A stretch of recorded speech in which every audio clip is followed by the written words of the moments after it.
गौतम बुद्ध की ज्ञान प्राप्ति की यात्रा विभिन्न आध्यात्मिक परंपराओं, गुरुओं और दर्शनों से गहराई से प्रभावित थी, जिनमें सांख्य, योग, जैन धर्म और उपनिषदिक विचार शामिल हैं। हालांकि उन्होंने अंततः अपना मार्ग स्वयं विकसित किया, लेकिन उनके गुरुओं और प्रभावों को समझने से हमें यह समझने में मदद मिलती है कि बौद्ध विचार कैसे उभरे। राजसी जीवन त्यागने के बाद सिद्धार्थ गौतम अपने समय के सर्वश्रेष्ठ आध्यात्मिक गुरुओं की तलाश में थे। उत्सुक गौतम अलार कलाम के पास गए, जिन्होंने वैशाली में एक प्रकार का प्रारंभिक ध्यान सिखाया था। अलार कलाम ने गौतम को ध्यान सिखाया, विशेष रूप से एक ध्यानात्मक अवस्था जिसे शून्यता का क्षेत्र कहा जाता है। अलार कलाम निरंकार ध्यान के गुरु थे। उन्होंने बुद्ध को ध्यान और निरंकार लोकों से संबंधित गहरे समाधि अवस्थाएं सिखाईं। वह एक श्रमण परंपरा के एक सन्यासी और ध्यान शिक्षक थे, एक आध्यात्मिक साधक थे जिनका जैन धर्म से कोई संबंध नहीं था। बुद्ध ने इन तकनीकों में निपुणता प्राप्त की, लेकिन पाया कि ये परम मुक्ति निर्वाण की ओर नहीं ले जाती। अलार की शिक्षाओं की सीमाओं को समझते हुए वे अगले गुरु उद्दक रामपुत, जो उच्च यौगिक अवस्थाओं के गुरु थे, के पास गए। उद्दक ने उन्हें और भी परिष्कृत ध्यान अवस्थाएं सिखाईं, जिससे वे न बोध और न ही अबोध की अवस्था तक पहुंच गए। हालांकि बुद्ध को फिर से लगा कि ये दुख का अंतिम समाधान नहीं है और उन्होंने अपनी खोज जारी रखी। ये सभी गुरु श्रमण परंपरा से थे, जो गैर वैदिक समाज का एक आंदोलन था।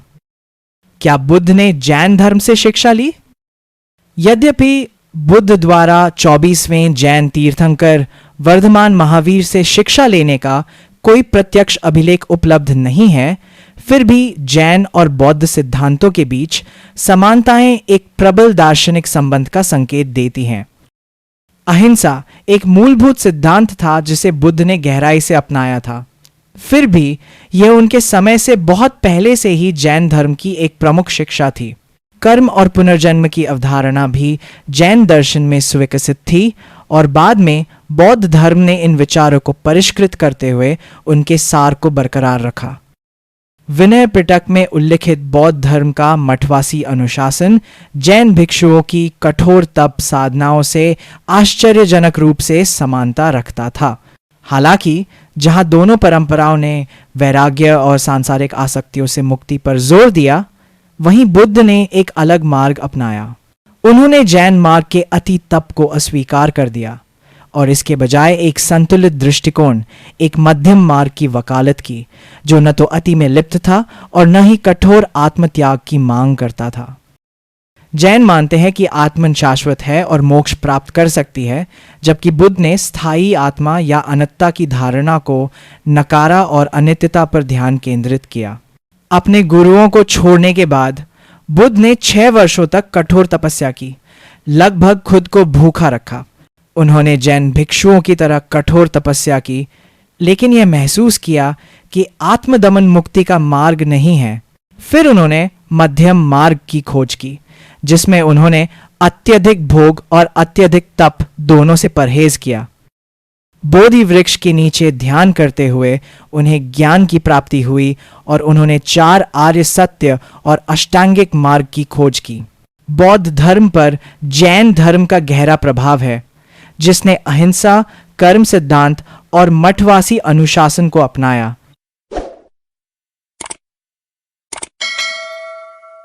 क्या बौद्ध धर्म वास्तव में एक स्वतंत्र दर्शन था या यह किसी पुरानी आध्यात्मिक परंपरा से विकसित हुआ था?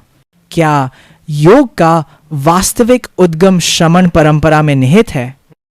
आइए गहराई से जानें और सत्य को उजागर करें। श्रमण परंपरा, जो दुनिया के सबसे प्राचीन धर्मों में से एक है, ने उन कई सिद्धांतों की नींव रखी जिन्हें हम अब बौद्ध धर्म से जोड़ते हैं। आध्यात्मिक और ध्यानात्मक अभ्यास के रूप में योग की श्रमण परंपरा में गहरी जड़ें हैं। यद्यपि यौगिक साधनाओं के तत्वों का पता वैदिक परंपरा से लगाया जा सकता है, श्रमण आंदोलन ने ध्यान, तप और आत्म अनुशासन के विकास में महत्वपूर्ण भूमिका निभाई, जो बाद में योग का मूल आधार बन गया। बौद्ध और जैन भिक्षुओं ने ध्यान समाधि के माध्यम से निर्वाण की खोज की, एक ऐसी अवधारणा जो बाद में लगभग 200 ईसा पूर्व लिखे गए पतंजलि के योग सूत्रों में आधारभूत बन गई। आज हम जिस योग परंपरा को समझते हैं, विशेष रूप से ध्यान और आत्म साक्षात्कार पर इसका जोर श्रमण दार्शनिकों, जैन तीर्थंकरों और बुद्ध द्वारा प्रवर्तित तप और ध्यानात्मक प्रथाओं का बहुत बड़ा ऋणी है। सिद्धार्थ गौतम बुद्ध बनने से पहले श्रमण परंपरा से प्रभावित थे, जहां जैन धर्म ने भी महत्वपूर्ण भूमिका निभाई। श्रमण दर्शन लगभग 800 ईसा पूर्व एक शक्तिशाली अवैदिक आंदोलन के रूप में उभरा, जिसने स्थापित धार्मिक व्यवस्था को चुनौती दी। इसी काल में पार्श्वनाथ ने जैन धर्म की नींव रखी, जिसने आध्यात्मिक विचारों में एक बदलाव का संकेत दिया। इस परिवर्तन ने धीरे धीरे धर्म के अर्थ को बदल दिया। जो कभी एक ब्रह्मांड संबंधी और दार्शनिक अवधारणा थी, अब संस्थागत धार्मिक संरचनाओं के भीतर पुनर्परिभाषित होने लगी। समय के साथ धर्म का मूल सार लुप्त हो गया और उसकी जगह एक नई व्याख्या ने ले ली, जिसमें धर्म को आज की सामान्य समझ के अनुसार केवल रिलीजन के रूप में देखा जाने लगा। अहिंसा, कर्म, मोक्ष और तप की अवधारणाएं बौद्ध धर्म के उदय से बहुत पहले श्रमण और जैन दर्शन में गहराई से निहित थीं। वास्तव में ऐतिहासिक अभिलेख बताते हैं कि गौतम बुद्ध के गुरु श्रमण परंपरा के अनुयायी थे। तो बौद्ध धर्म विश्व स्तर पर क्यों फैला, जबकि जैन धर्म मुख्यतः भारत तक ही सीमित रहा? हमारे साथ जुड़िए जब हम जैन धर्म और बौद्ध धर्म के बीच भूला हुआ संबंध उजागर करते हैं और देखते हैं कि कैसे दुनिया की सबसे प्राचीन परंपराओं में से एक ने एक नए आध्यात्मिक आंदोलन की नींव रखी। अंत तक देखें और वैदिक इतिहास, धर्म और लुप्त ज्ञान के बारे में अधिक जानकारी के लिए सब्सक्राइब करें। श्रमण परंपरा हिंदू धर्म, जैन धर्म और बौद्ध धर्म से पहले का खोया हुआ मार्ग। अवैदिक आध्यात्मिक आंदोलन। श्रमण परंपरा एक अवैदिक आंदोलन के रूप में उभरी, जो आधुनिक हिंदू धर्म के ऐतिहासिक पूर्ववर्ती वैदिक धर्म के साथ साथ अस्तित्व में थी। श्रमण परंपरा ने अवैदिक दर्शन के विकास को महत्वपूर्ण रूप से प्रभावित किया और रूढ़िवादी आस्तिक और रूढ़िवादी नास्तिक दोनों प्रकार की विचारधाराओं को जन्म दिया। श्रमण दर्शन ने वेदों की प्रामाणिकता को अस्वीकार कर दिया और ब्राह्मणों द्वारा किए जाने वाले कर्मकांडों पर प्रश्न उठाए। वैदिक समाज में ब्राह्मण एक सामाजिक और आध्यात्मिक वर्ग हैं। श्रमण लोग यज्ञीय अनुष्ठानों और पुरोहिती मध्यस्थता के बजाय व्यक्तिगत प्रयास से मुक्ति या मोक्ष की खोज करते थे। अहिंसा एक केंद्रीय सिद्धांत था, विशेष रूप से जैन धर्म और बौद्ध धर्म में, जो सभी जीवों के प्रति करुणा पर बल देता था। पशु बलि के निषेध ने श्रमण परंपराओं को वैदिक प्रथाओं से अलग कर दिया। श्रमण शिक्षाओं ने कर्म कारण और प्रभाव और संसार, जन्म और पुनर्जन्म का चक्र को जीवन को नियंत्रित करने वाले मूलभूत सिद्धांतों के रूप में महत्व दिया। यह अवैदिक आंदोलन लगभग 800 ईसा पूर्व में शुरू हुआ। मोक्ष को इस चक्र से मुक्ति के रूप में देखा जाता था, जो नैतिक आचरण, ध्यान और ज्ञान के माध्यम से प्राप्त होती थी। कई श्रमणों ने सांसारिक जीवन से दूर होने के लिए बहुत कठोर तपस्या की। कुछ लोग घूमने वाले सन्यासी बन गए, जिन्होंने समाज के नियमों, धन और संपत्ति को त्याग दिया। सबसे प्रसिद्ध श्रमण परंपराएं जैन धर्म, बौद्ध धर्म और आजीविक दर्शन हैं। जैन धर्म पार्श्वनाथ द्वारा स्थापित और बाद में महावीर द्वारा औपचारिक रूप दिया गया। ऐसा माना जाता है कि जैन धर्म के प्रथम गुरु पार्श्वनाथ ने जन्म मृत्यु के चक्र से मुक्ति पाकर पूर्ण ज्ञान प्राप्त किया था। 270 वर्ष बाद, लगभग 5वीं शताब्दी ईसा पूर्व में, महावीर ने जैन धर्म को फिर से जिंदा किया और उसका पुनर्निर्माण किया, जो घट रहा था। जैन भिक्षुओं ने कठोर तप किया, यहां तक कि दिगंबर भिक्षुओं ने वस्त्र त्याग भी दिए। आत्मशुद्धि, कठोर अनुशासन और बिना लगाव के माध्यम से मुक्ति प्राप्त की जाती थी।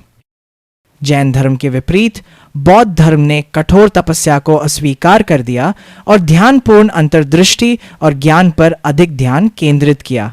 बौद्ध धर्म ने अनात्म की अवधारणा पर बल दिया, जिसका अर्थ है कोई स्थायी आत्मा नहीं, जो इसे जैन और वैदिक विचारधारा से अलग करता है। मखली गोशाला द्वारा स्थापित आजीविक दर्शन की मुख्य शिक्षाएं नियतिवाद थीं। यह विश्वास कि सब कुछ पूर्व निर्धारित है और मानव प्रयास भाग्य को नहीं बदलता। कर्म आधारित मुक्ति का विरोध किया, इसके बजाय ब्रह्मांडीय भाग्य को स्वीकार करने की वकालत की। जैन धर्म और बौद्ध धर्म के विपरीत आजीविकों ने मुक्ति के साधन के रूप में नैतिक कर्म पर जोर नहीं दिया। श्रमण परंपरा का प्रभाव यह है कि कर्म, पुनर्जन्म और मोक्ष जैसी अवधारणाएं, जो मूल रूप से श्रमण दर्शन के केंद्र में थीं, बाद में वैदिक हिंदू धर्म में समाहित हो गईं। इसने भारतीय आध्यात्मिकता को आकार दिया, ध्यान, मठवाद और नैतिक जीवन को प्रोत्साहित किया, जो बाद की परंपराओं का मूल बन गया। श्रमण परंपरा एक शक्तिशाली आध्यात्मिक आंदोलन था जिसने भारतीय दर्शन को नया रूप दिया। वैदिक अधिकार को अस्वीकार करके और आत्म अनुशासन, अहिंसा और प्रत्यक्ष अनुभव पर ध्यान केंद्रित करके इसने जैन धर्म, बौद्ध धर्म, योग और हिंदू धर्म में बाद के विकास की नींव रखी।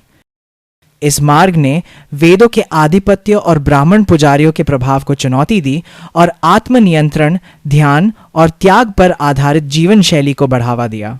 श्रमणों ने विस्तृत अनुष्ठानों को अस्वीकार कर दिया और प्रत्यक्ष आध्यात्मिक अनुभव पर ध्यान केंद्रित किया।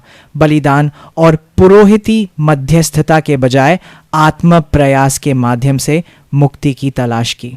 इस परंपरा ने कर्म, पुनर्जन्म और अहिंसा जैसी अवधारणाओं पर जोर दिया, जो बाद में जैन धर्म और बौद्ध धर्म के मूल सिद्धांत बन गए। महावीर के नेतृत्व में जैन धर्म ने कठोर तप और पूर्ण अहिंसा के श्रमण आदर्शों को आगे बढ़ाया। गौतम बुद्ध द्वारा स्थापित बौद्ध धर्म ने एक अधिक संतुलित दृष्टिकोण अपनाया, जिसमें चरम तप और भोग के बीच के मध्य मार्ग पर बल दिया गया। एक अन्य श्रमण संप्रदाय आजीविक एक नियतिवादी ब्रह्मांड में विश्वास करता था, जहां भाग्य सभी कार्यों को नियंत्रित करता था।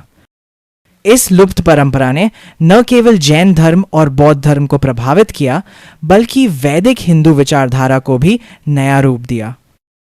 सम्राट अशोक ने बौद्ध धर्म के प्रसार में कैसे मदद की? महान सम्राट अशोक 305 से 232 ईसा पूर्व ने बौद्ध धर्म को एक स्थानीय आस्था से एक ग्लोबल धर्म में बदलने में महत्वपूर्ण भूमिका निभाई। उनके संरक्षण, मिशनरी प्रयासों और नीतियों ने बौद्ध धर्म को पूरे भारत और दूसरे देश फैलाने में मदद की, जिससे यह इतिहास के सबसे प्रभावशाली धर्मों में से एक बन गया। अशोक ने कलिंग के खिलाफ एक क्रूर युद्ध छेड़ा, जिसमें 1 लाख से अधिक लोग मारे गए। इस विनाश को देखकर उन्हें पश्चाताप हुआ और उन्होंने अहिंसा को अपनाते हुए बौद्ध धर्म अपना लिया। उन्होंने सैन्य विजय के बजाय शांति और नैतिकता को बढ़ावा देने की शपथ ली। अशोक ने पशु बलि और हिंसक अनुष्ठानों को बंद कर दिया। उन्होंने बौद्ध भिक्षुओं को अपनाया, मठों का निर्माण किया और धार्मिक गतिविधियों को वित्त पोषित किया। उन्होंने पूरे भारत में स्तूपों और मठ परिसरों का निर्माण करवाया। सांची स्तूप उनके शासनकाल के सबसे प्रसिद्ध स्मारकों में से एक है, जहां अशोक ने अपने साम्राज्य में शिलालेखों और पत्थर के स्तंभों पर बौद्ध शिक्षाओं को अंकित किया था। प्राकृत, यूनानी और अरामी भाषा में लिखे गए इन शिलालेखों ने बौद्ध दर्शन को विभिन्न क्षेत्रों में फैलाया। अशोक ने श्रीलंका, म्यांमार, थाईलैंड, कंबोडिया और वियतनाम जैसे विभिन्न क्षेत्रों में बौद्ध मिशनरियों को भेजा, जिससे स्थानीय संस्कृतियों पर प्रभाव पड़ा। उन्होंने ग्रीस, मिस्र और फारस में भी अपने दूत भेजे, जहां बौद्ध धर्म का ग्रीक दर्शन से संपर्क हुआ। अशोक ने भारत के पटना में तीसरे बौद्ध महासंघ की व्यवस्था की, बौद्ध शिक्षाओं को शुद्ध करने और ग्रंथ त्रिपिटक को मानकीकृत करने में मदद की। सम्राट अशोक के प्रयासों से बौद्ध धर्म बचा और विस्तार हुआ। उन्हें अक्सर बौद्ध धर्म का कॉन्स्टेंटाइन कहा जाता है। उनकी भूमिका की तुलना ईसाई धर्म पर सम्राट कॉन्स्टेंटाइन के प्रभाव से की जाती है। अशोक ने मिशनरी कार्य, राजकीय संरक्षण और नैतिक शासन के माध्यम से बौद्ध धर्म को एक छोटे से भारतीय संप्रदाय से एक विश्व धर्म में परिवर्तित कर दिया। उनके प्रभाव के बिना बौद्ध धर्म एक प्रमुख विश्व धर्म के बजाय जैन धर्म की तरह एक छोटी परंपरा ही रह जाता। जैन धर्म मुख्यतः भारत तक ही सीमित क्यों रहा? जैन धर्म तप के एक अत्यंत कठोर मार्ग का अनुसरण करता है, विशेष रूप से अहिंसा पर अत्यधिक बल देता है। जैन भिक्षु वाहनों में यात्रा नहीं करते और उन्हें केवल पैदल ही चलना पड़ता है, जिससे धर्म का दूर दूर तक प्रचार करने की उनकी क्षमता सीमित हो जाती है। कठोर आहार प्रतिबंधों और कठोर जीवन शैली ने जैन धर्म को आम जनता के लिए कम सुलभ बना दिया, जिससे भारत के बाहर बड़े पैमाने पर अनुयायियों को आकर्षित करना मुश्किल हो गया।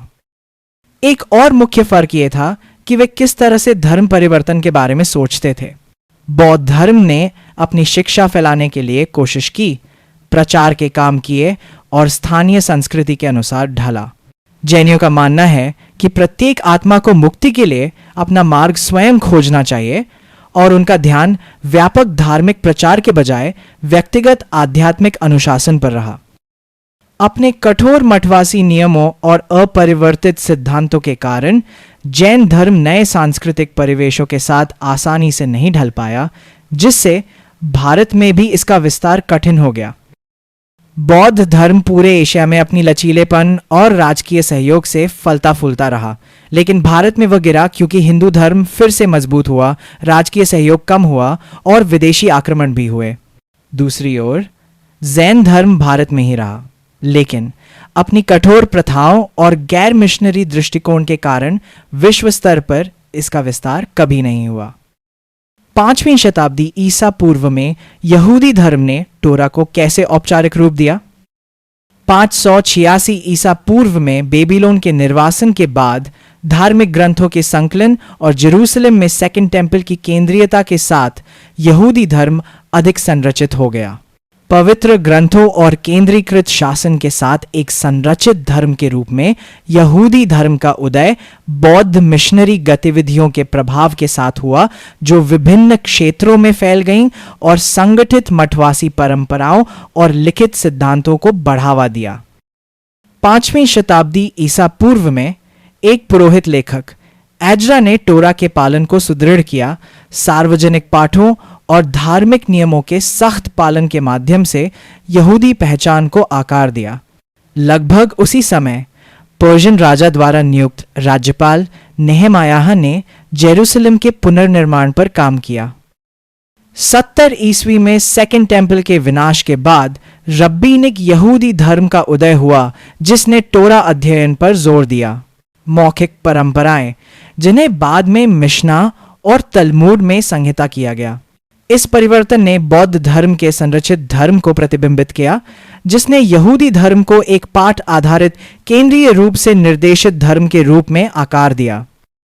यह चैनल पुरानी भारतीय परंपराओं की गहराई को खोलता है, वैदिक ज्ञान से जैन धर्म और बौद्ध धर्म के विकास तक।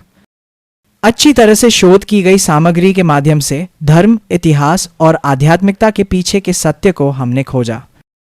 धर्म, दर्शन या फिलॉसफी और हिंदू धर्म की टाइमलेस विरासत पर गहराइयों भरी चर्चा के लिए जुड़े रहें। Thanks for watching. आपकी सपोर्ट हमें और बेहतर जानकारी लाने के लिए प्रेरित करती है। लाइक करें, शेयर करें और सब्सक्राइब करना न भूलें। फिर मिलेंगे अगले वीडियो में।